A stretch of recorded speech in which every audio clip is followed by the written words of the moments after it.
They told me the onboarding was simple. Clock in, follow the rules, and under no circumstances acknowledge the whispers from cell block 7. But when the lights flicker and the alarms blare, you quickly learn that rules are just suggestions when you're dealing with what's locked away here. The job posting had been innocuous enough. Security personnel needed for a federal facility. Competitive pay, full benefits, standard government clearance required. What they didn't mention was the 3-hour drive through increasingly desolate terrain, past checkpoints that appeared on no map, into a valley that seemed to swallow all ambient sound. When I finally reached Site 17, the sun was setting behind mountains that looked like broken teeth against a bruised sky. The facility sprawled before me like a concrete tumor, all harsh angles and windowless walls.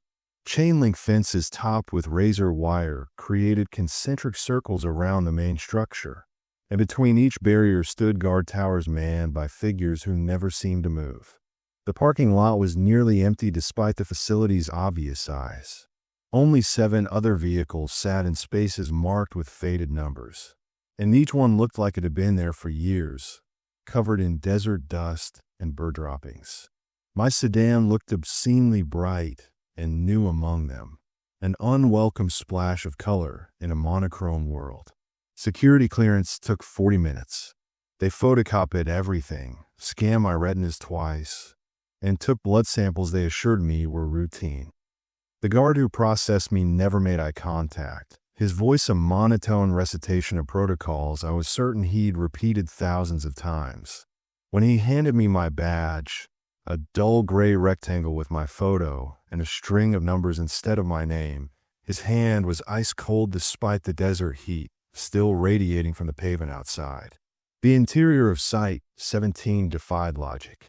Corridors stretched in impossible directions, branching and reconnecting in ways that made my mental map fold in on itself. Fluorescent lights hummed overhead with a frequency that made my teeth ache. Everything was painted the same institutional beige, broken only by colored lines on the floor that presumably led somewhere important, though their destinations were never marked. Red lines, blue lines, yellow lines, all crisscrossing and diverging with no apparent pattern. I was told to follow the green line to orientation. Orientation was held in a windowless room with a single flickering bulb and a folding table. 3 other new hires sat in metal chairs that scraped against concrete with every small movement. We didn't introduce ourselves. Something about the atmosphere discouraged casual conversation. The woman to my left kept picking at her cuticles until they bled. The man across from me stared at the blank wall with an intensity that suggested he was seeing something the rest of us couldn't. Our orientation officer arrived 20 minutes late. Director Holloway was a severe woman with steel gray hair pulled back so tightly it seemed to stretch her skin. She carried a manila folder that looked like it had survived a fire, its edges charred and curling. She didn't apologize for her tardiness. Instead, she placed the folder on the table and looked at each of us in turn, her gaze lingering like she was memorizing our faces or perhaps saying goodbye to them. The briefing that followed was a masterclass in saying nothing while speaking for an hour. We were night shift security. We would monitor certain sectors. We would report anomalies through proper channels. We would under no circumstances deviate from assigned routes. We would not discuss our work with anyone, including each other, unless in official capacity. We would not question orders. We would not attempt to access restricted areas, though which areas were restricted was never clarified. The rules seemed designed to contradict each other, leaving gaps wide enough to drive a truck through. When someone asked what exactly we would be securing, Director Holloway smiled. It wasn't a comforting expression. Her lips pulled back from her teeth in a way that reminded me of a dog's warning snarl. She said that information was compartmentalized, that we would learn what we needed to know when we needed to know it, and that curiosity was not a virtue in our line of work. She said this last part while looking directly at the man who'd asked, and I watched his face drain of color. The facility map she provided was redacted to the point of uselessness. Large sections were blacked out completely. Others were marked with symbols that meant nothing to me. Concentric circles, triangles within triangles, numbers that seemed random. Our patrol routes were highlighted, but they skirted around entire wings of the complex. Cell Block 7 was labeled in red ink, with a handwritten note that simply read, "Never." When I asked what was in Cell Block 7, Director Holloway's smile returned, sharper this time. She told me I would find out if I was unlucky. After orientation, we were given our assignments and told to report at 2,100 hours. I had 3 hours to kill. The break room was a depressing affair. Vending machines that hummed too loudly, a microwave that sparked when used, and a coffee maker that produced liquid the color and consistency of motor oil. 2 people sat at opposite ends of the room, both reading newspapers that were weeks out of date. Neither acknowledged my entrance. I attempted conversation with the woman nearest me. She was middle-aged with tired eyes and hands that trembled slightly when she lifted her coffee cup. Her name tag read Delgado, with no first name. When I asked how long she'd worked here, she looked at me like I'd spoken in a foreign language. After an uncomfortable silence, she said, "Long enough to know better than to ask questions." Then she stood and left, leaving her full coffee cup steaming on the table. The other occupant, a man whose name tag was turned backward so I couldn't read it, caught my eye and shook his head slowly. A warning, though of what I couldn't determine. He folded his newspaper with deliberate care, revealing a headline about a local election from 3 years ago, and walked out without a word. The door's pneumatic hiss seemed louder in the silence he left behind. I spent the remaining time exploring the areas marked as common spaces. The facility felt too large for its apparent staff. Hallways stretched into darkness where the lights had either burned out or been intentionally disabled. I passed dozens of unmarked doors, some with keypads, others with old-fashioned locks, and a few that were simply sealed with metal plates bolted directly into the frame. Behind several, I could hear ventilation systems or machinery, but others were silent in a way that felt deliberate, as if whatever was behind them was holding its breath. The surveillance was oppressive. Cameras dotted every ceiling, their red recording lights creating constellations in the dim corridors. Some were modern, sleek affairs that tracked movement with smooth precision. Others were ancient, bulky things that looked like they belonged in a museum, yet their lenses still reflected light, still followed anyone who passed beneath them. I wondered who was watching, and more disturbingly, what they'd seen that made them meet so many eyes. At 20:45 hours, I reported to the security station. The night shift supervisor, a gaunt man named Patterson who looked like he hadn't slept in a week, handed me a radio, a flashlight that felt too light to be useful, and a clipboard with forms I was to fill out hourly. His instructions were terse and rushed, as if he was eager to leave and afraid he might not make it out before something happened.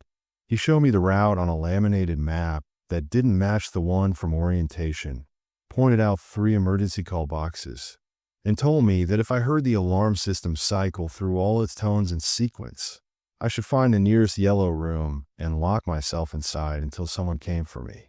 When I asked what would trigger such an alarm, Patterson's eyes went distant. He said, "When the rules stop working." Then he was gone, practically running toward the exit, leaving me alone in a vast facility full of things I didn't understand, armed with nothing but a dying flashlight and rules that contradicted themselves.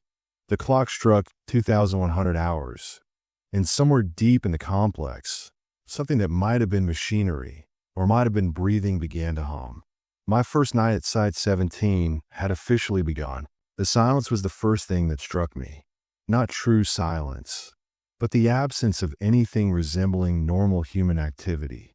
No distant conversations, no footsteps echoing from adjacent corridors, no music playing from hidden speakers. Instead, the facility breathed with its own rhythm. Ventilation systems whispered through grates overhead. Somewhere far below, Something mechanical groaned like a sleeping giant turning in its dreams. The fluorescent lights continued their maddening hum, but now I noticed they weren't all synchronized. Some flickered at slightly different intervals, creating a disorienting strobe effect when you walked between them. My patrol route took me through Sector D, a series of interconnected hallways lined with observation windows. The windows looked into rooms that were, according to my clipboard, currently unoccupied. But unoccupied didn't mean empty. Each room contained something. In one, a single wooden chair sat in the exact center, positioned with mathematical precision beneath a spotlight that cast no shadows. In another, the walls were covered in mirrors that reflected only darkness, as if the light couldn't reach them. A third room held nothing but standing water, maybe an inch deep, perfectly still despite the ventilation that should have created ripples. I was supposed to check sensor readings at each observation point. The sensors measured temperature, electromagnetic fields, air pressure, and several values labeled with acronyms I didn't recognize. Most readings fell within green zones marked on the clipboard. A few wavered in yellow.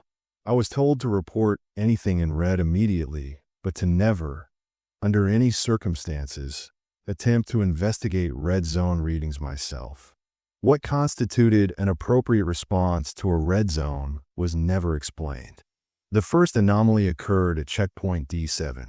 The temperature sensor spiked from 68 degrees to 42 in the span of time it took me to write down the previous reading. I watched the needle plummet, felt the air around me grow cold enough to see my breath. Then just as quickly, it reversed. 93 degrees. The heat was oppressive, making my uniform stick to my skin. Then back to 68. The whole cycle took perhaps 15 seconds. The electromagnetic field sensor hadn't moved. Neither had air pressure. It was as if reality had hiccuped, and only temperature had noticed. Protocol said to report such fluctuations. I reached for my radio and hesitated. Patterson's rushed departure played through my mind. The way Delgado had left her coffee and practically fled the break room. The back were name tag that prevented identification. Everyone here knew something I didn't, and their fear was contagious. I wrote down 68 degrees and moved on, telling myself I'd report it if it happened again. It happened again at checkpoint D11.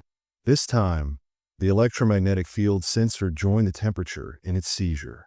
The needle swung wildly between extremes while the air grew cold enough that frost formed on the observation window. Through the glass, I could see into a room that was supposed to be empty, but now contained footprints in the dust on the floor. Fresh footprints, leading from the door to the center of the room, where they simply stopped. No return path, no explanation, just prints that ended as if their maker had been plucked from existence mid-stride. I backed away from the window slowly, my breath coming faster. The frost on the glass began to form patterns. Not random crystallization, but deliberate designs. Symbols I didn't recognize, geometric and wrong somehow, that hurt to look at directly. My vision swam when I tried to focus on them, and the headache that had been building since I entered the facility intensified into something sharp and intrusive behind my left eye. The radio crackled to life, making me jump. A woman's voice, not one I recognized, said, "Security personnel, be advised. Routine fluctuation in Sector D is within acceptable parameters. No action required. Repeat, no action required." The transmission ended before I could respond. I looked at my radio. The transmit light hadn't been on. She hadn't asked for confirmation. She'd simply told me to ignore what I was seeing and moved on. But someone was watching. Someone had seen the same readings I had. Maybe even saw my hesitation at the previous checkpoint. The cameras weren't just recording. They were being monitored in real time by people who expected these impossibilities and had protocols for dismissing them as routine. That realization should have been comforting. Instead, it made my skin crawl. What kind of routine included temperature swings of 50 degrees and footprints appearing in sealed rooms? I continued my patrol because there was nothing else to do. The route took me past cell block 7. I wasn't supposed to go near it, but my path ran parallel to its main corridor, separated by a wall that was noticeably thicker than any other in the facility. The wall was marked with yellow and black hazard stripes and warning signs in at least 4 languages. Some signs showed the standard nuclear symbol. Others depicted biohazards. A few showed images I couldn't interpret, pictograms of stick figures doing things that made no anatomical sense. As I passed, I heard it. The whisper. Not words exactly, but the impression of words, like a conversation heard through water or in the moment between sleep and waking. It seemed to come from everywhere and nowhere, vibrating through the floor, the walls, my bones. The whisper rose and fell with a rhythm that might have been breathing, or might have been something trying to mimic breathing without quite understanding how it worked. Director Holloway's words echoed in my mind.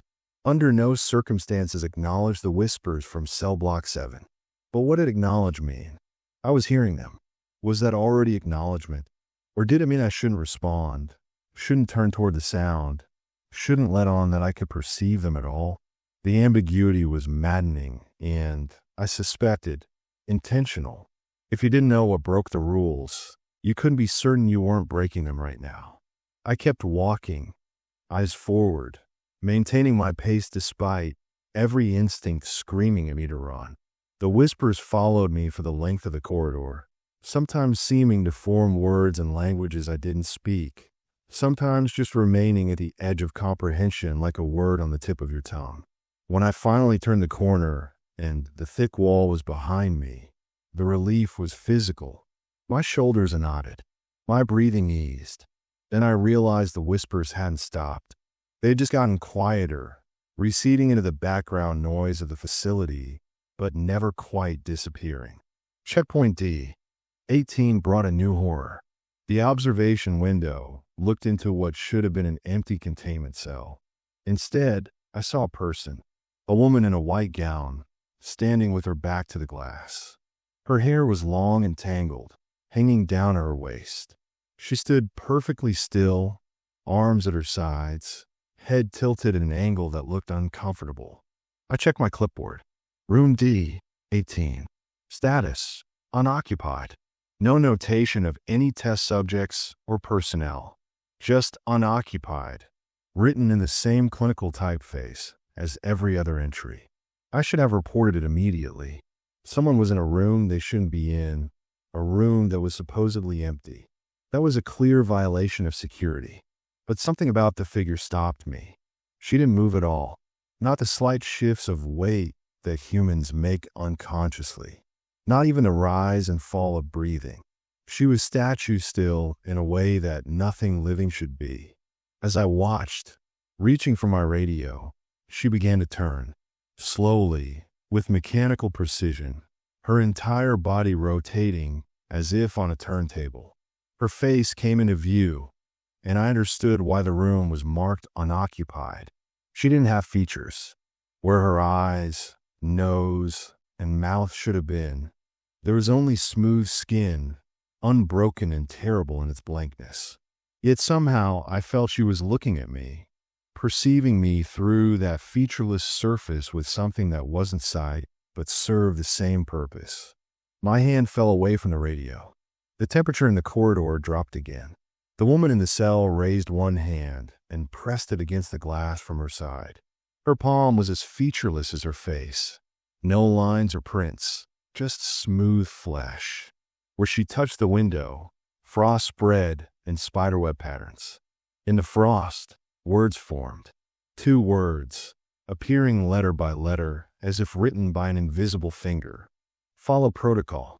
Then she lowered her hand and turned away with that same mechanical precision, resuming her original position facing the back wall. The frost remained for a moment, the words stark and accusing, before melting as the temperature normalized. I looked at my clipboard. Next to the status unoccupied was a small notation I hadn't noticed before, written in pencil so faint I'd missed it on first glance. It said, "Do not document occupants. The rules within rules within rules were revealing themselves. The official protocol was one thing, a surface layer of regulations that seemed straightforward. But underneath ran different protocols, ones that contradicted the official version, ones you only learned by observation and survival. The woman wasn't supposed to be acknowledged because, officially, she didn't exist. The temperature fluctuations were routine because calling them anomalous would require action someone didn't want to take. The whispers from cell block 7 were background noise, part of the facility's normal operation, to be ignored like the hum of lights or the groan of ventilation. I finished my first patrol loop and returned to the security station to fill out my hourly report. The form had checkboxes for various conditions. All clear, minor irregularities, major incident, and emergency protocol.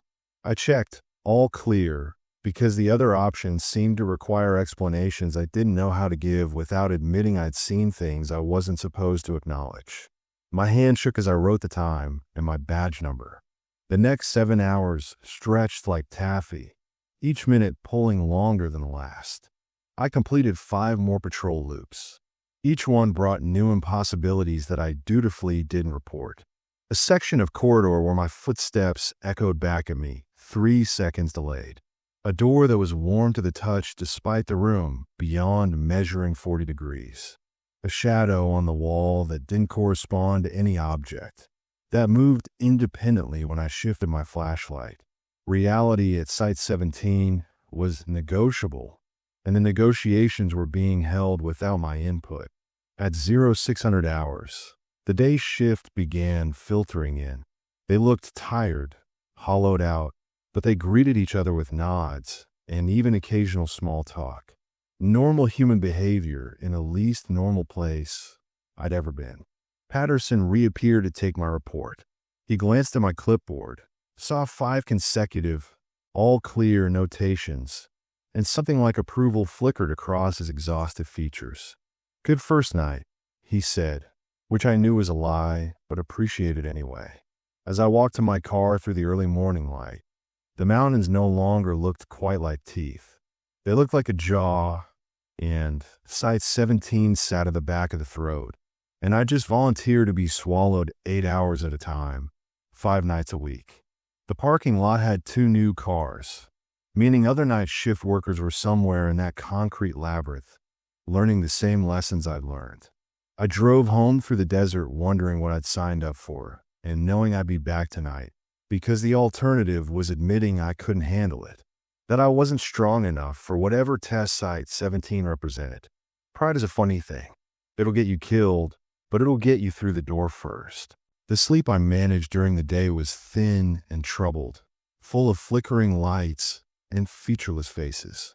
I woke at 1,400 hours with the sense that I'd forgotten something crucial, that somewhere in my dreams the answer to Site 17's mysteries had presented itself and then slipped away like water through fingers.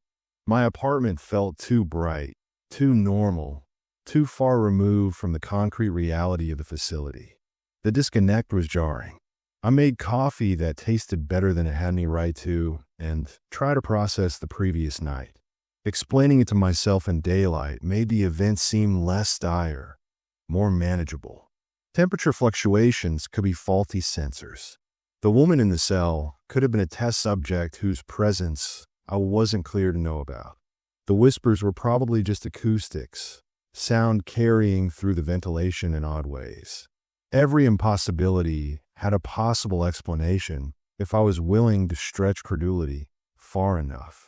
But then I remembered the frost writing on the window. Follow protocol. That wasn't faulty equipment or security clearance. That was directed at me, specifically with intelligence behind it.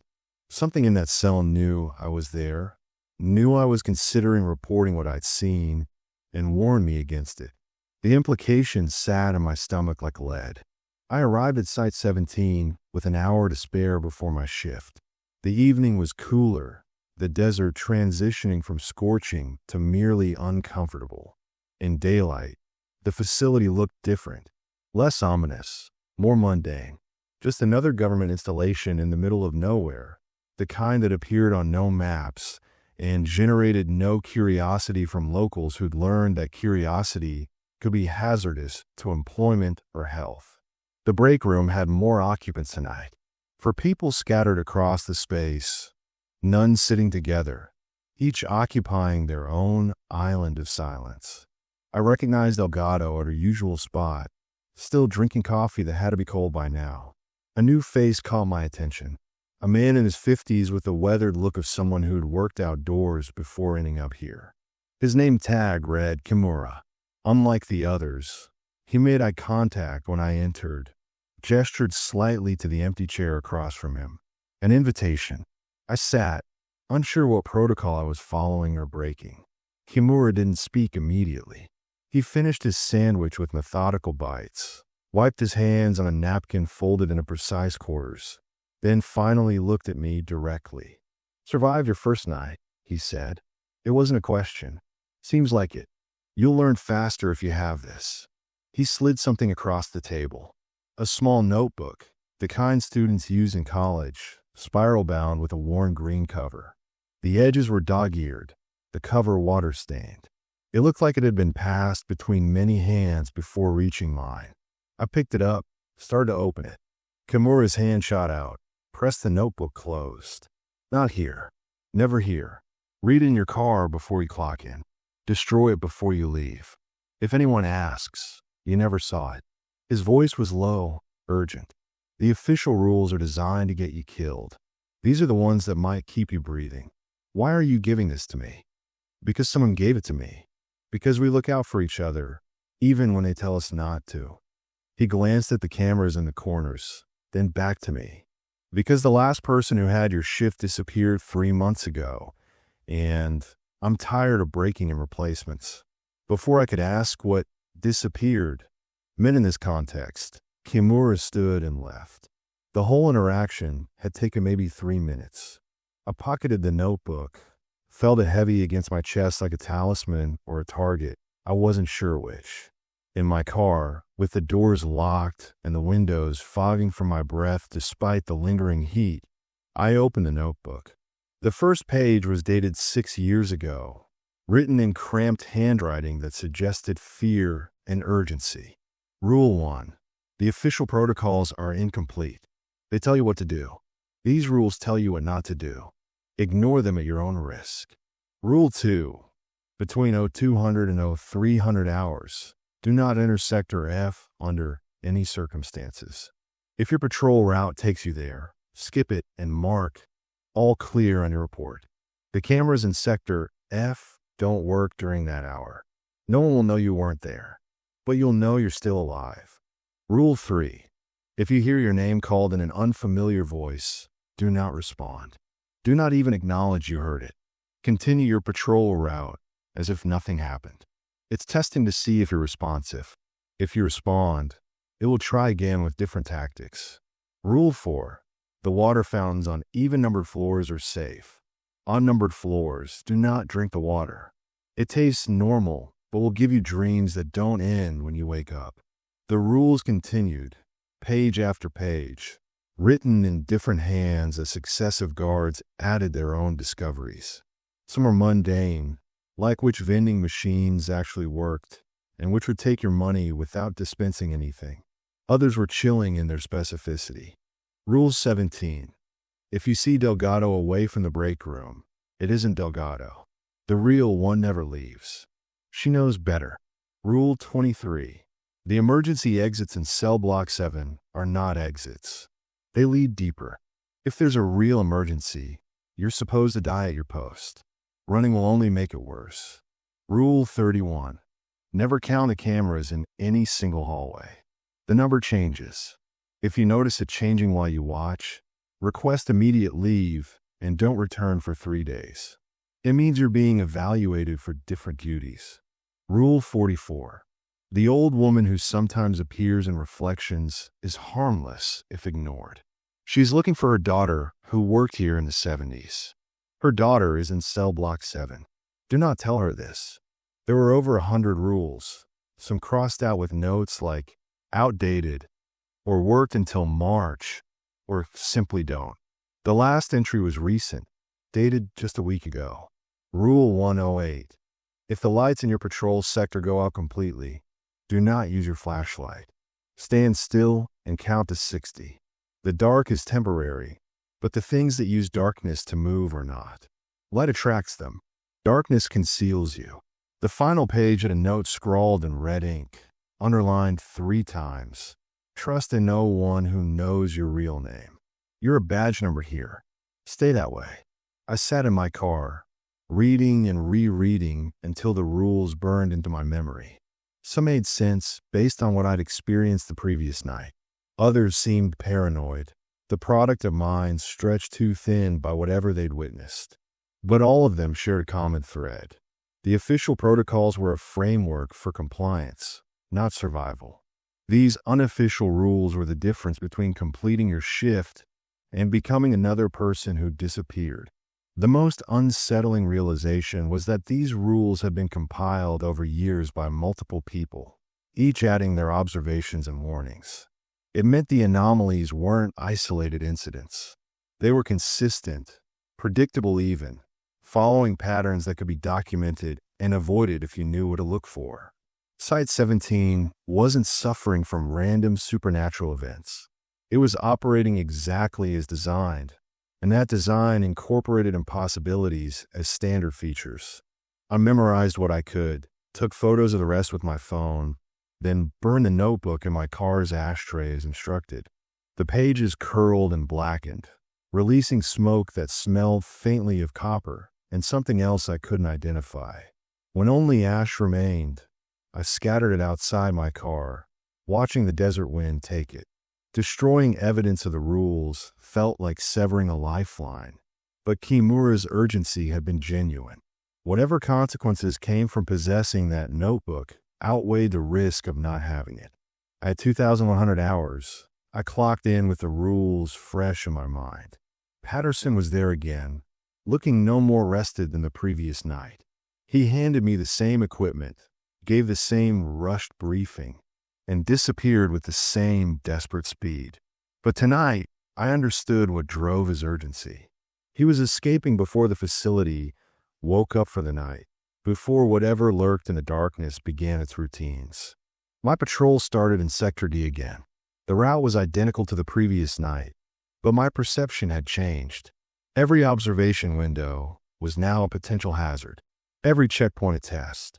The woman in cell D, 18, stood in her same position, back to the glass, perfectly still. I didn't acknowledge her beyond marking unoccupied on my clipboard. As I walked away, I heard the faint sound of frost crackling on glass, but didn't turn to look. Acknowledging her was one thing. Engaging was something else entirely. The temperature fluctuations at D7 and D11 happened on schedule, as if the facility was on a timer. I documented 68 degrees both times and moved on. The electromagnetic readings spiked and fell. I wrote down baseline values. Reality hiccuped around me, and I pretended not to notice because noticing meant admitting it was real, and admitting it was real meant confronting what that said about the nature of Site 17. At 0145 hours, my route was scheduled to take me through Sector F. Rule 2 echoed in my mind. Between 0200 and 0300 hours, do not enter Sector F. I had 15 minutes before the danger window opened, but getting caught in Sector F at 0200 would be worse than skipping it entirely. I deviated from my route, circled back through Sector D, and killed time at checkpoint D12 until 0300 passed. Then I completed the Sector F patrol, documenting everything as normal, my report showing no gap in coverage. What I couldn't document was what I heard coming from Sector F during the hour I'd avoided it. Even from adjacent corridors, even through the thick walls designed to contain sound, I heard screaming, not human screaming. The pitch was wrong, the duration too long for human lungs. It rose and fell in waves that created harmonics, notes that shouldn't exist combining in chords that made my ears ache. Then, at exactly 0300 hours, silence. Complete, Immediate silence, as if someone had thrown a switch. When I entered Sector F at 0305 hours, nothing seemed amiss. The lights were steady, temperature normal, no signs of disturbance. But the air tasted metallic, and every surface I touched was slightly warm, as if the entire sector had been running a fever that only just broke. I completed my checks quickly, my skin crawling with the certainty that I was walking through the aftermath of something terrible. At checkpoint F9, I found the first indication I'd made the right choice. Scratches on the floor, deep gouges in the concrete that hadn't been there the previous night. They ran in parallel lines, 3 inches apart, for about 15 feet. Whatever made them had been large and heavy enough to carve stone. The scratches led to a sealed door marked with biohazard symbols, then stopped. Or rather, they went under the door, suggesting whatever made them had been let back into its cell after the hour ended. I documented nothing. Marked, all clear. Kept moving. The rest of the night followed the pattern established by the rules. I heard my name called twice in a voice like grinding glass. I didn't respond, didn't even pause, and after a moment of silence, the facility seemed to exhale and move on. I avoided the water fountain on the 3rd floor despite my thirst. When I saw someone in a hallway who might have been Delgado, but wasn't quite right, moved with too much fluidity in the joints, I turned down a different corridor and took the long way around. Each followed rule was a small victory, a test passed. Each time I consulted the mental list Kimura had provided, I survived something I didn't fully understand. The rules were a map through a minefield that constantly shifted, and following them meant accepting that Site 17 operated on logic I would never be allowed to fully comprehend. At 0430 hours, during my 5th patrol loop, the lights went out in Sector D. Complete darkness, the kind so absolute it felt solid. My hand moved instinctively toward my flashlight, then stopped. Rule 108. Stand still. Count to 60. I stood in perfect darkness, every muscle locked, counting seconds in my head while trying not to think about what might be moving around me. At 37 seconds, I heard breathing. Close, maybe 3 feet away. Not the mechanical pseudo-breathing from cell block 7, but something wet and labored, like lungs full of fluid working overtime. At 42 seconds, something touched my shoulder. Fingers, or appendages that served the same purpose, cold and slightly damp. They rested there with gentle pressure, not threatening, just present, acknowledging me the way I was forbidden from acknowledging so many things here. I kept counting. At 60 seconds, the lights flickered back on. I was alone in the corridor, no sign of whatever had touched me. But my shoulder was cold where the contact had been, and when I checked later, there was a handprint and frost on my uniform that took an hour to melt. The remaining hours passed in a blur of checkpoints and documentation. Each moment, another brick in the wall of routine I was building to protect my sanity. This was my job now, walking through impossibilities and pretending they were mundane, documenting nothing while seeing everything, following rules that contradicted reality while reality did the same to the rules. When Patterson returned at 0600 hours, I handed him my clipboard. 5 more, all clear entries. He studied them, then studied me, and something like respect entered his tired eyes. "You're learning," he said. I wanted to ask what happened to the person before me, the one who'd had my shift and disappeared. I wanted to know if learning the rules guaranteed survival, or just delayed the inevitable. But asking questions was how you identified yourself as someone who didn't understand how Site 17 worked. And I understood enough to know that being identified as an outsider was dangerous. So I just nodded, collected my things, and walked out into the early morning light. The drive home felt longer than usual, the desert stretching endlessly in all directions, and I couldn't shake the feeling that the handprint on my shoulder was still there, invisible now, but permanent, marking me as someone who'd been touched by whatever lived in the dark between seconds. By the end of my first week at Site 17, I developed routines that mimicked normalcy. Clock in at 2100. Equipment check. Patrol sectors D, E, and G, avoiding F during the forbidden hour. Document nothing unusual despite everything being unusual. Clock out at 0600. Sleep through the worst heat of the day. Repeat. The repetition should have been comforting. Instead, it felt like a ritual, each cycle binding me more tightly to the facility and whatever incomprehensible purpose it served. The other night shift workers remained distant, but a hierarchy was emerging. Delgado never left the break room, a fixture as permanent as the furniture. Kimura appeared occasionally, always with information delivered in hurried whispers, always disappearing before questions could form. Patterson handed out assignments with the efficiency of a man who'd stopped thinking of us as people and started seeing us as chess pieces, movable and expendable. But there was one person I hadn't accounted for. Dr. Vance. She appeared on my 8th night without warning or introduction, simply standing at checkpoint E14 when I arrived, studying a tablet that cast blue light across her face. She was younger than I expected, maybe 40, with dark hair pulled back in a style that was practical rather than fashionable. Her white coat was pristine despite the dust that coated everything else in the facility.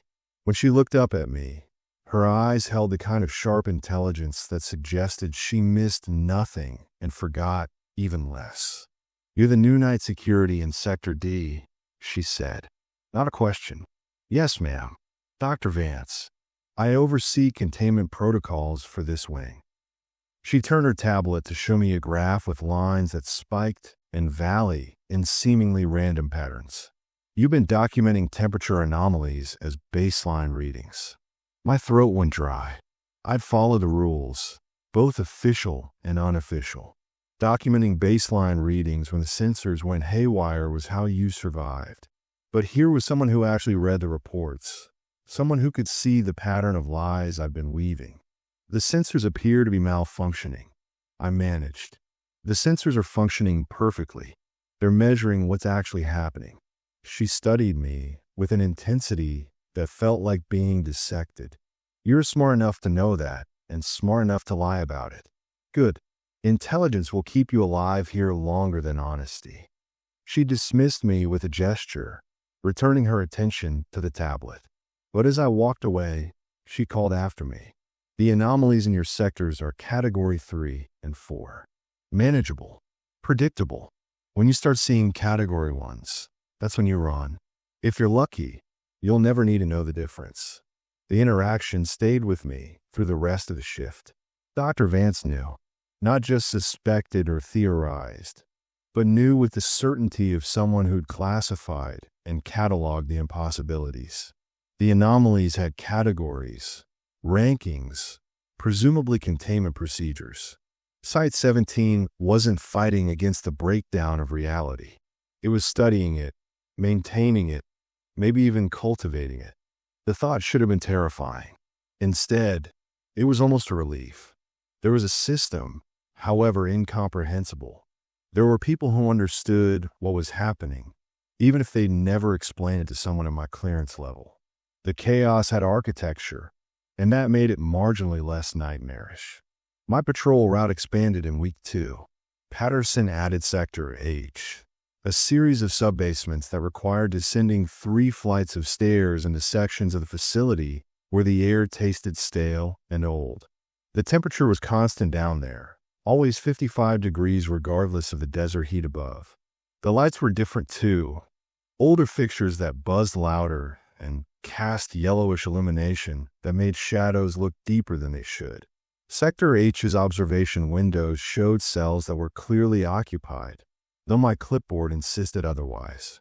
Cell H3 contained a man who sat motionless in the corner, his hospital gown gray with age or dirt. His eyes tracked me as I passed, but he never moved otherwise. Cell H7 held what looked like a child's bedroom, complete with toys scattered across the floor, and a small bed with rumpled sheets. No child was visible, but the toys occasionally shifted position between patrols, rearranging themselves into patterns I didn't want to analyze too closely. Cell H, 11 was different. The observation window was covered with a metal shutter, and the door was sealed with not just the standard lock, but additional bolts and what looked like welded reinforcements. Warning signs covered every surface around it, escalating from standard hazard symbols to ones I didn't recognize, abstract images that hurt to look at directly. My patrol notes simply said H11, do not approach. The only checkpoint I was exempt from checking. But exemption didn't mean immunity. Every time I passed H11, I felt it. A pressure against my thoughts, like something pressing against the inside of my skull, trying to find a weak point to push through. The feeling was accompanied by a smell, faint but distinctive. Ozone and copper, and underneath it something organic that suggested decay. The smell lingered in my uniform, followed me through the rest of my patrol, and didn't fade until I'd been above ground for 20 minutes. On my 12th night, I made a mistake. The patrol was routine until I reached checkpoint E22, where I found the door to an access corridor standing open. It should have been locked, secure by the same keypad system that controlled every restricted area. But it stood ajar, revealing a hallway that wasn't on any of my maps, extending into darkness that my flashlight couldn't fully penetrate. Protocol said to report the security breach immediately. The unofficial rules said never enter unmarked corridors without explicit orders. I should have called it in, marked it in my report, and moved on. Instead, I stood there, flashlight aimed into the darkness, while curiosity and something else, something that might have been compulsion, warred with common sense. The corridor called to me, not with sound, but with certainty, a knowledge that settled into my bones that this corridor contained answers, that walking into it would reveal what Site 17 actually was, would make sense of the rules and anomalies and impossible things I documented as normal. The desire to understand was overwhelming, drowning out every survival instinct I developed. I took one step through the doorway. The temperature dropped 40 degrees instantly. My breath fogged. Frost formed on the walls, spreading in fractal patterns that created images in the ice. Faces, maybe, or maps, or languages written in symbols that predated human thought. The darkness at the end of the corridor moved, not like shadow, but like liquid, flowing against gravity, reaching toward me with purpose. A hand grabbed my collar and yanked me backward with enough force to lift me off my feet. I stumbled into the main corridor, and the access door slammed shut with a sound like a gunshot. The keypad reactivated, showing a lock status that might have been unchanged for years. Kimura released my collar and stepped back, his face pale. What were you thinking? I don't know. The door was open, I thought. You weren't thinking. That's the point. He looked at the sealed door with something approaching fear. That's what they do. The Category 1s. They make you curious. They make you certain you need to see, need to know. Then you step through, and you're gone. But I felt compulsion, designed to breach containment by making its food walk into its mouth. Kimura's hands were shaking. You're lucky I was doing rounds nearby. 5 more seconds, and that door would have closed with you on the wrong side. What's in there? Nothing you want to meet. Nothing anyone wants to meet, which is why it's contained. He grabbed my shoulder where the handprint of frost had been nights before. The things in here, the anomalies, they're not all passive. Some are predatory. Some are intelligent. Some are both. That corridor, that's Category 1. It gets in your head, makes you volunteer for consumption. If you'd made it to the end, we'd find your badge and clipboard next to however many others have walked that same path. He released me, pulling a small notebook from his pocket, the same type he'd given me that first week. He scribbled something and handed it to me. New rule. Rule 109. If a door you pass daily is suddenly open, it's bait. Report it from a distance. Never investigate alone. Never assume you're stronger than the compulsion. He looked at me hard. You were seconds from becoming a statistic. The person before you, the one who had your shift, they opened that same door. We never found anything but their shoes. The rest of the night passed in a haze of adrenaline and shame. I nearly died from curiosity, from the arrogant belief that I was different, that the rules applied to everyone else, but I was somehow exempt. The facility had tested me, and I'd almost failed. The only reason I was still breathing was Kimura's vigilance and luck.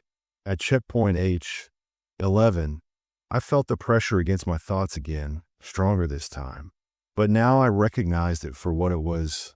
Not just ambient radiation from whatever was behind the sealed door, but active probing. Something in H11 was aware of me, was testing the boundaries of my mind the way you'd test a door to see if it was locked. The pressure increased, became insistent, and I felt that same compulsion I'd experienced at the open corridor. The certainty that I needed to approach the door, needed to unlock it, needed to see what was inside. I turned and walked in the opposite direction, counting my steps, reciting my badge number over and over until the compulsion faded. Behind me, I heard something that might have been laughter or might have been the settling of old building materials. Either way, it followed me up the stairs and out of Sector H. Dr. Vance was waiting at the top of the stairs. She looked at me, then past me toward the sub-basement, and nodded once. H11 is becoming active, she said, more to herself than to me. That's ahead of schedule. What is it? The question escaped before I could stop it. Something that should have stayed theoretical. She made a note on her tablet. You felt a compulsion. Yes. And you walked away.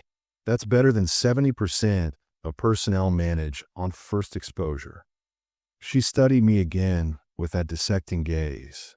The things we contain here aren't objects or creatures in any traditional sense. They're concepts that became physical, ideas that shouldn't exist but do. H11 is the concept of doors that should never be opened, of thresholds that mark the boundary between ignorance and knowledge that destroys.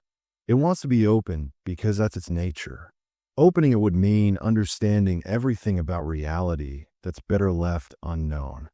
Then why keep it? Because destroying it doesn't work.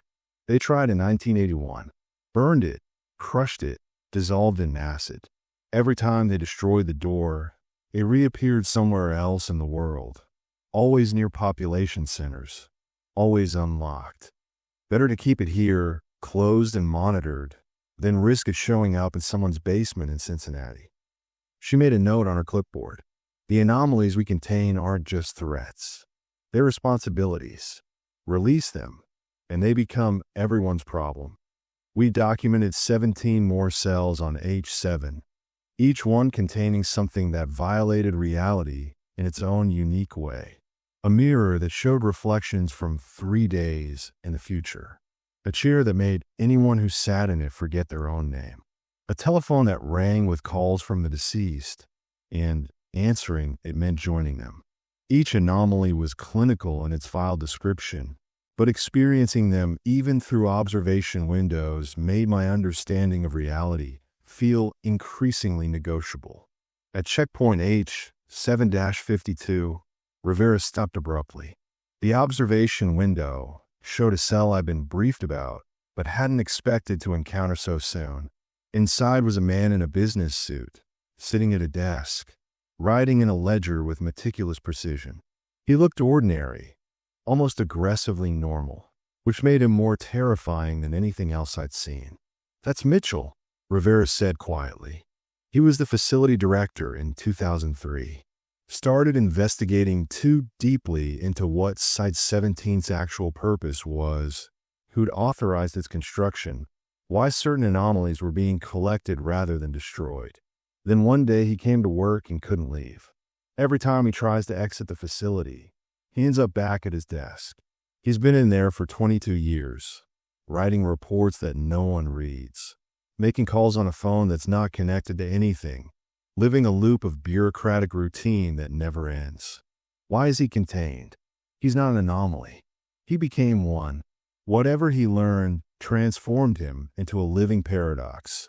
A man who exists as documentation of secrets that can't be revealed. Looking at his ledger, reading what he writes, that's how it spreads. You become another Mitchell, trapped in another cell, writing about truths that reality can't tolerate being spoken. Mitchell looked up from his writing and waved at us. A normal, friendly gesture. Rivera waved back, a courtesy she denied every other entity. Why question her? She shrugged. He's still human, still aware, still suffering.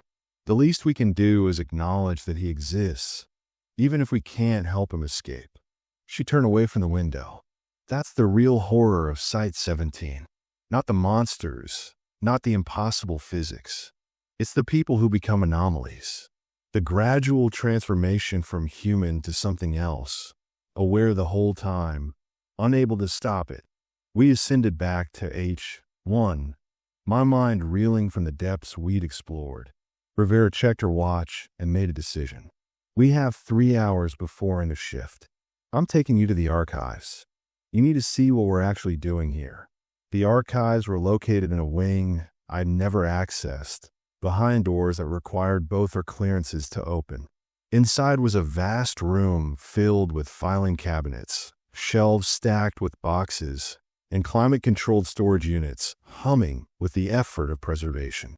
The smell was of old paper and something chemical, preservatives fighting a losing battle against time.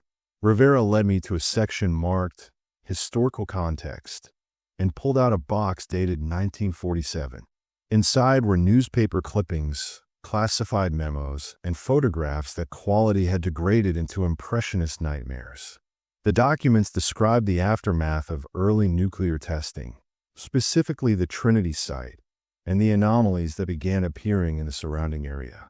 Site-17 wasn't built to contain anomalies, Rivera said, spreading the documents across a reading table.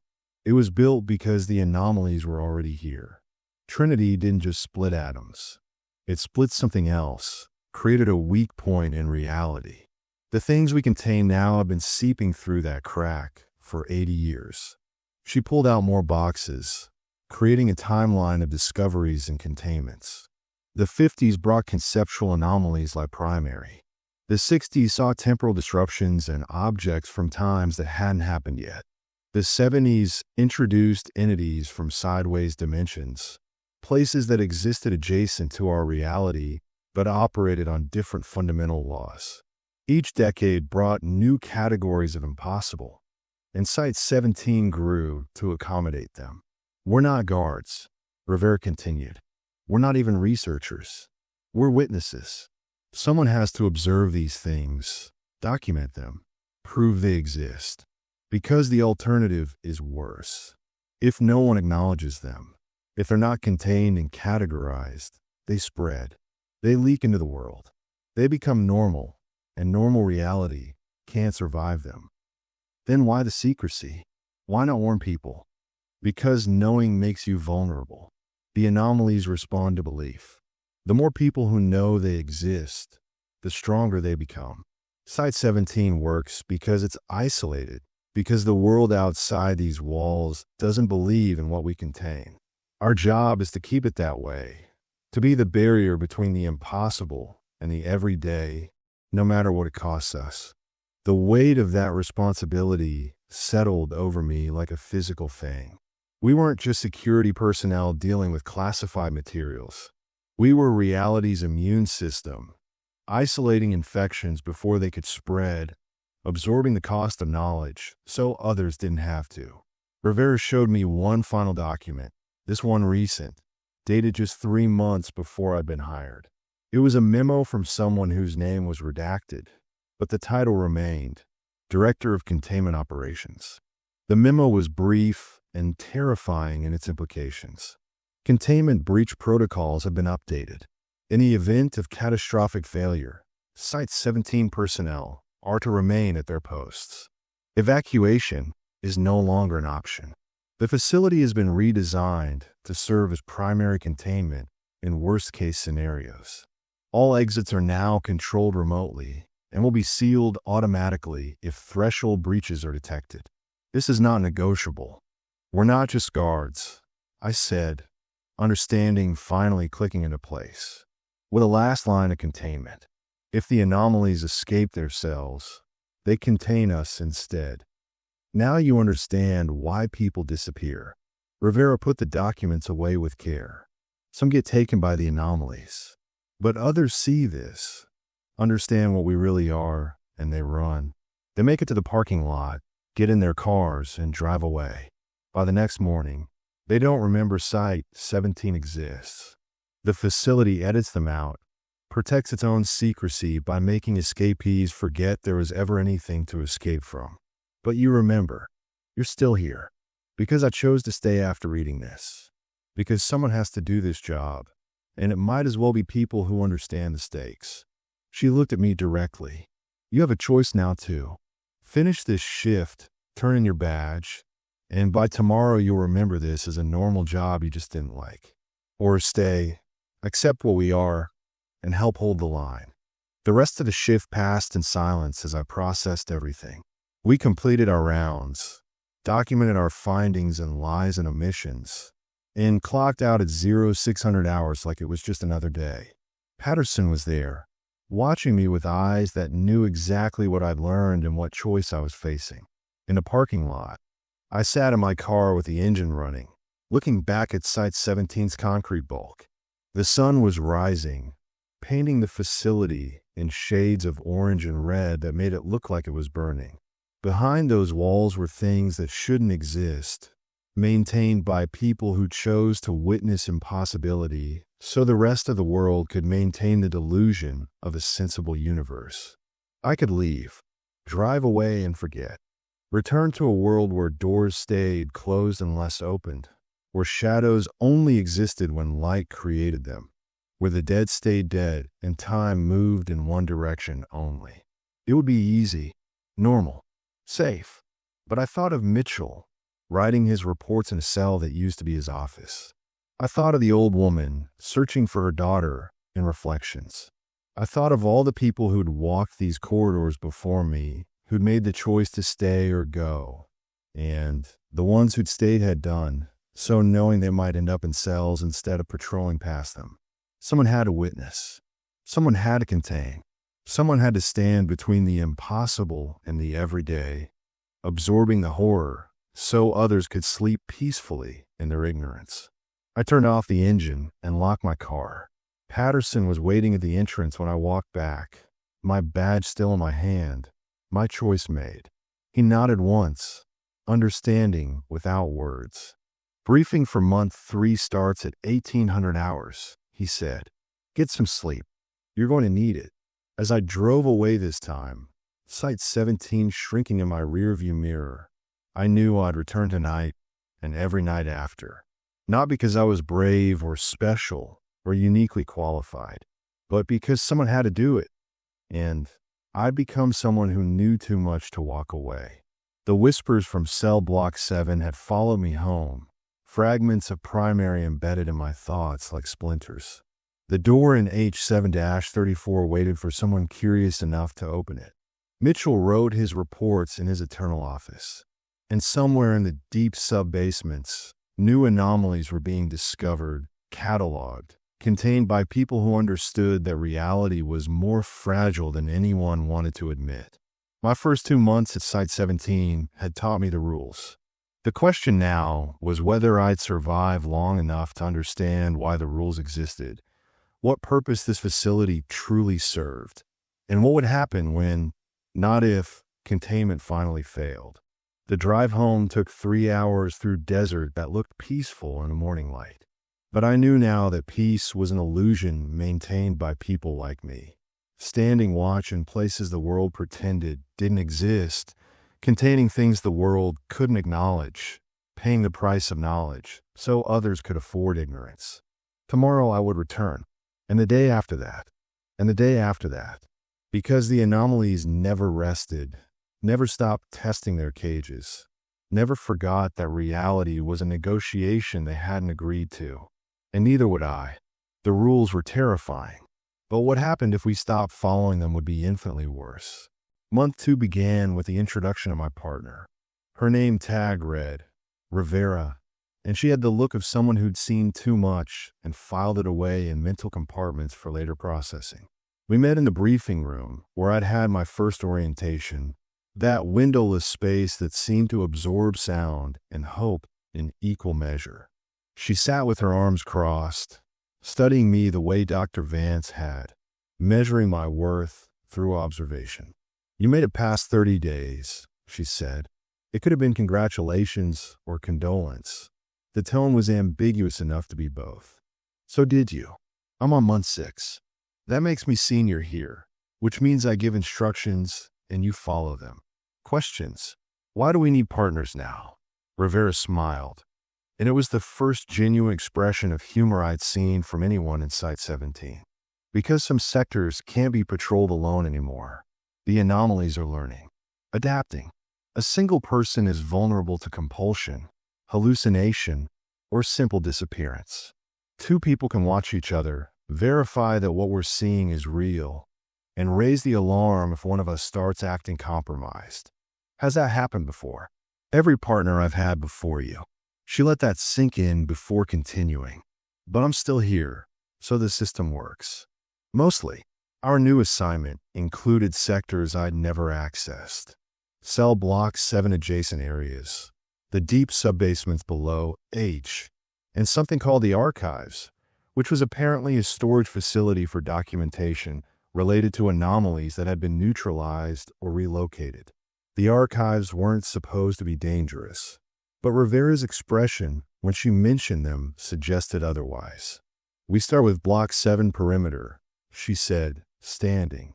"You've heard the whispers by now. Tonight, you're going to learn what's doing the whispering." The corridor approaching Cell Block 7 was wider than others in the facility, with reinforced walls that looked like they'd been designed to withstand explosions. The hazard signage was dense enough to be wallpaper, warnings in multiple languages, creating a visual cacophony of caution. The whispers I'd heard from a distance were louder here, resolving into something that approximated language without quite achieving it. Rivera walked with practiced caution, keeping to the center of the corridor, away from walls and doors. "Don't touch anything. Don't respond to any sounds that seem directed at you. Don't look directly at the observation windows for more than 5 seconds at a time. And most importantly, don't believe anything you see without confirming it with me first." The first observation window showed a cell that was simultaneously empty and occupied. My eyes reported vacancy, but shadows moved within shadows, and the temperature gauge next to the window showed impossible readings that cycled between absolute zero and temperatures that should have melted the containment vessel. The whispers intensified near this cell, forming sounds that might have been words in a language our species had never developed the anatomy to speak. "What is it?" I asked, keeping my gaze moving, never fixing on any one point. "Officially, classified above our pay grade. Unofficially, it's what happens when something from outside consensus reality tries to exist inside it, like forcing a 3-dimensional object through 2-dimensional space. It can be here, but not in a way that makes sense to human perception." We moved to the next window. This cell contained something that looked like a child's drawing come to life. Stick figure geometry, animated and mobile, moving across surfaces that shouldn't support movement. It waved at me, a gesture of friendliness that felt like a trap. Rivera grabbed my arm before I could wave back. That's how Martinez went missing. Interaction equals acknowledgement equals permission. She pulled me forward. Block 7 entities are Category 1 across the board. They're not contained because we're stronger. They're contained because they agreed to be, or because they find containment more interesting than freedom. Never forget that. The locks on these doors work because they choose to work. The whispers have formed words now. My name repeated in tones that ranged from curious to hungry. I followed Rivera's advice and didn't respond, but ignoring direct address required effort that made my temples pound. The compulsion to turn, to acknowledge, to engage was overwhelming. At the end of the corridor, we reached a door marked with symbols I recognized from the file cabinet reports. The seal that had failed in 1987, the breach that cost 15 lives. Rivera placed her palm on a scanner, and the door opened with hydraulic hisses that sounded like warnings. Beyond was a circular room with a containment vessel in the center, a sphere of what looked like solid glass or crystal, 12 feet in diameter, suspended by invisible means. Inside the sphere, something moved, not continuously, but in discrete jumps, teleporting between locations within its prison without passing through the space between. Each movement left afterimages, fragments of its previous position that lingered before fading, and I realized these were the unaccounted-for pieces mentioned in the report. "This is primary," Rivera said, her voice barely a whisper. "The source of the whispers. It's been here since before the facility was built. They constructed Site 17 around it after it was discovered during nuclear testing in the 50s. Primary seemed to notice us. Its movement patterns changed, becoming more deliberate, oriented toward our position. The afterimages accumulated instead of fading, creating copies that pressed against the interior of the containment sphere like prisoners against bars. The whispers became a roar, thousands of voices speaking simultaneously, each one a fragment of primary, trying to communicate through the limitations of human language. I felt my mind beginning to fragment in sympathy, thoughts splitting and replicating, each train of thoughts spawning variations that spawned their own variations. Rivera grabbed my shoulders and physically turned me away from primary, breaking the eye contact I hadn't realized I'd established. 5 seconds maximum, she hissed. Any longer, and you start thinking like it does. That's how it reproduces. It converts human consciousness into extensions of itself. We left the observation room quickly, the door sealing behind us with finality. But the whispers didn't fade. They never fully faded anymore. I understood now that every worker in Site 17 carried fragments of primary, pieces small enough to avoid triggering full conversion, but large enough to always be present. We were all partially compromised, all carrying seeds of something alien in our thoughts. The rest of the shift was dedicated to sectors below H, depths I hadn't known existed. Level H was actually the top floor of a vertical shaft that descended 12 more levels, each one dedicated to progressively more dangerous containment protocols. Our assignment was H7, 7 floors down, where the air pressure made my ears pop, and the temperature was constant at 59 degrees regardless of the season above.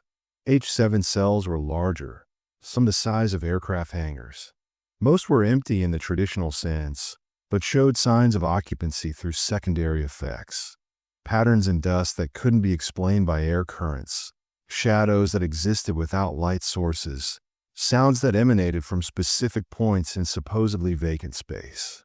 One cell, H7-34, contained a door. Just a door, freestanding in the middle of an otherwise empty room, wooden and old-fashioned with brass hardware. The door was closed.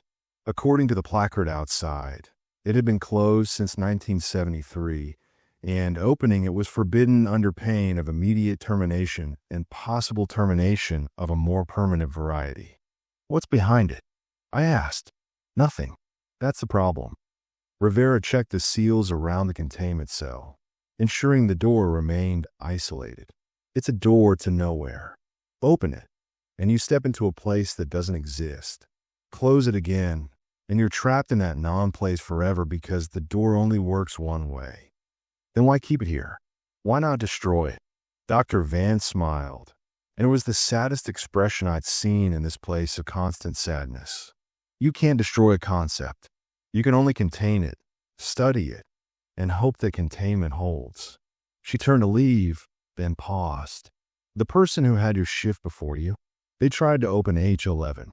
They had the access codes, the clearance, the keys, but the door recognized them as insufficient. It needed someone with more potential, someone who could actually turn a lock." She looked back at me. It's been testing you since you arrived. Every patrol past H11 is an audition. If you ever feel certain you should open it, if the compulsion becomes too strong to resist, call this number immediately. She handed me a card with a 7-digit extension. No name, no department, just numbers.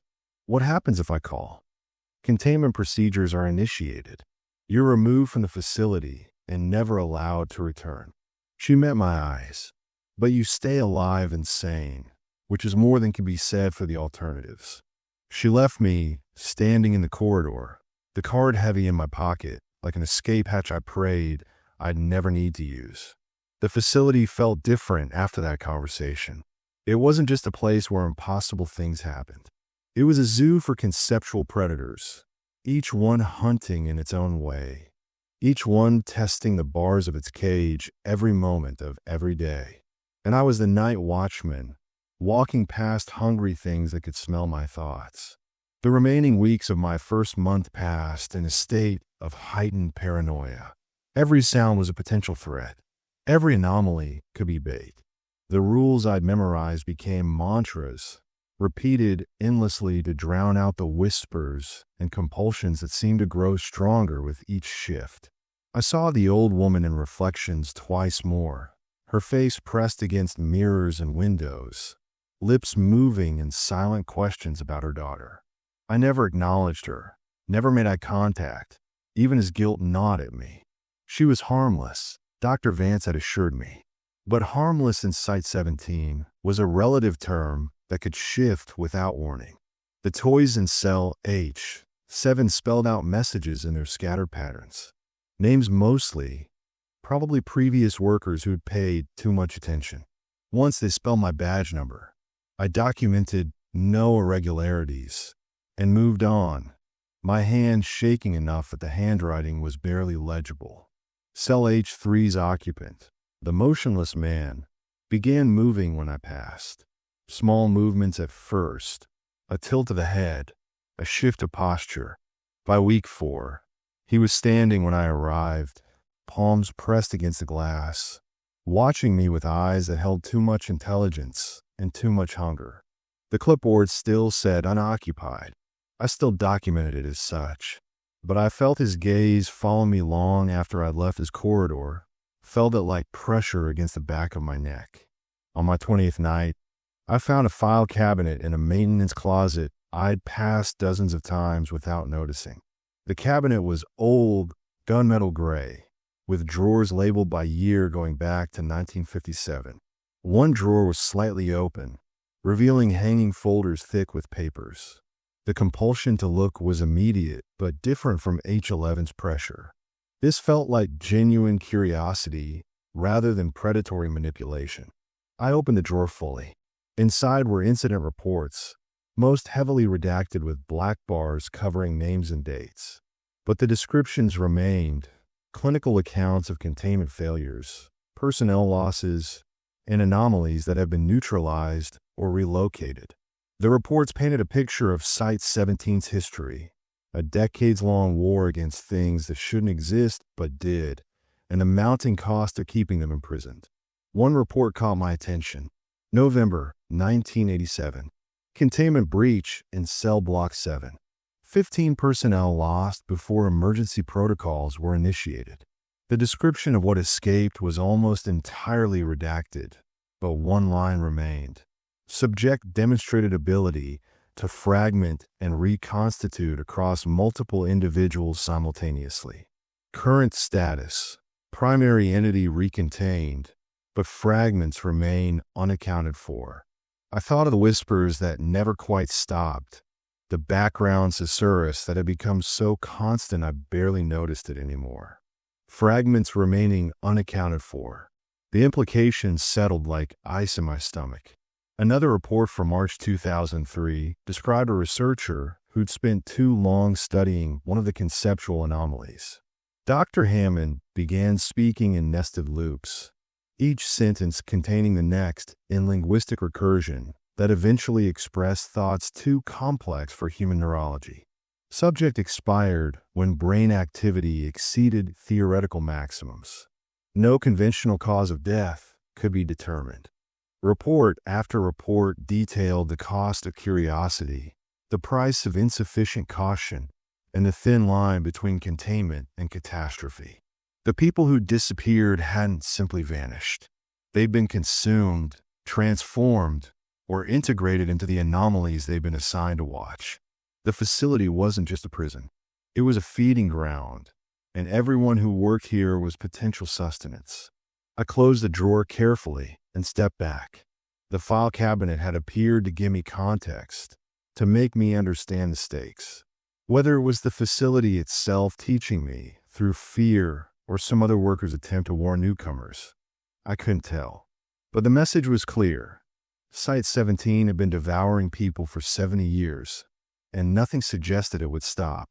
At the end of my shift, Patterson called me into the supervisor's office, a cramped room I'd never entered before. He looked worse than usual, his exhaustion now accompanied by something that might have been resignation. "You're approaching 30 days, he said without preamble. "That's the threshold. Most people are going to break do it before the month mark. You haven't broken." He slid a new badge across the desk. It was identical to my old one except for one detail. The access level had been upgraded from 2 to 3. What does this mean?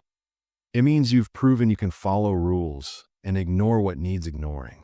Level 3 access opens more doors. He smiled without humor. Whether that's a reward or a punishment depends on what's behind those doors. Can I refuse? You can quit. But refusing the promotion while staying employed isn't an option. Site 17 has invested a month in training you. Either you move up or move out. I took the badge, felt its weight, heavier than the previous one, though logically they should have been identical. More doors meant more corridors, more cells, more anomalies testing my sanity. But it also meant I'd survived the trial period, had proven myself worthy of deeper immersion in whatever purpose this place served. "Report tomorrow for your new assignment briefing," Patterson said. "Your patrol sectors are expanding, and you'll be getting a partner, another survivor. You'll need each other for what comes next." He stood, signaling the meeting's end. The first month teaches you the rules. The second month teaches you why the rules exist. Most people don't make it to month 3. As I left Site 17 that morning, the sun rising over the mountains with indifferent beauty, I realized I had crossed a threshold more significant than physical doors or security clearances. I'd stopped thinking of the anomalies as aberrations and started thinking of them as residents, entities with their own natures and needs that happen to be incompatible with consensus reality. The facility wasn't fighting them. It was maintaining an ecosystem, keeping the predators fed enough to stay contained, but hungry enough to remain in their cells. And I was no longer just a guard. I was part of the habitat, a moving component in a machine designed to balance the impossible with the survivable. The drive home felt like a return from another world, and in many ways it was. There was the world people knew, where physics made sense, and closed doors stayed closed unless opened by human hands. Then there was Site 17, where concepts wore flesh, where ideas could hunt, and where the price of knowledge was measured in sanity and survival. I'd survived my first month. The question wasn't whether I'd survive the second. The question was what I'd become in the process of surviving it, and whether that transformation would leave enough of me intact to remember why I'd taken this job in the first place. The story continues beyond these walls, beyond these rules, in corridors that extend forever and doors that lead nowhere. For those who work at Site 17, the question is never whether horror exists. The question is whether we're strong enough to keep it contained one more night, one more shift, one more moment of witnessing the impossible while the rest of the world sleeps soundly in their delusion of safety. The end.